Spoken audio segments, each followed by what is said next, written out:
Shalom sobat. Sobat, ini ada yang berkomentar.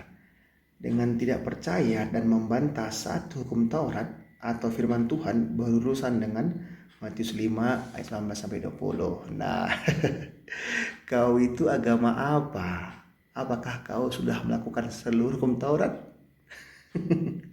Inilah efek orang yang suka copy paste dari orang yang tidak paham Alkitab dan yang suka comot-comot Alkitab. Sebaiknya kau baca itu Matius 5 dari ayat awal sampai selesai supaya kau paham. Saya baca untukmu Matius 5 ayat 17, saya mulai. Janganlah kamu menyangka bahwa aku datang untuk meniadakan hukum Taurat atau kitab para nabi. Aku datang bukan untuk meniadakannya, melainkan untuk menggenapinya. Jadi jelas bahwa Tuhan Yesus Kristus datang dari surga untuk menggenapi seluruh hukum Taurat. Contohnya apa? Saya baca untukmu. Matius 5 ayat 21 sampai 22. Kamu telah mendengar yang difirmankan kepada nenek moyang kita, jangan membunuh. Siapa yang membunuh harus dihukum.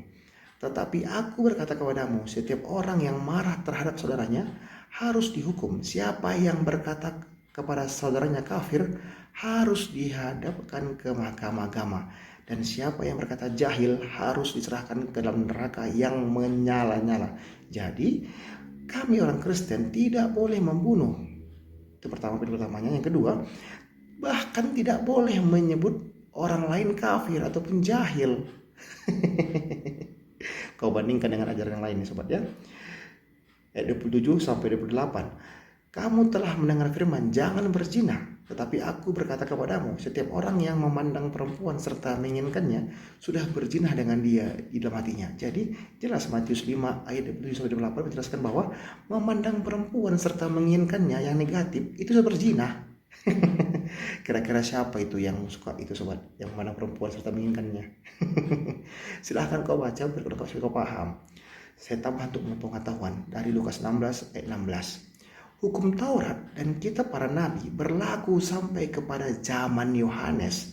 Dan sejak waktu itu kerajaan Allah diberitakan dan setiap orang menggagahinya, berebut memasukinya. Jadi kau harus paham bahwa hukum Taurat dan kitab para nabi berlaku sampai kepada zaman Yohanes. Karena apa?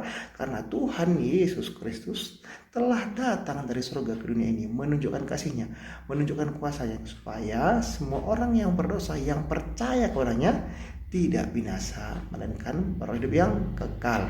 Siapa yang percaya dan dibaptis akan diselamatkan, tetapi siapa yang percaya akan dihukum. Markus 16 ayat 16. Oke sobat, terima kasih. Shalom.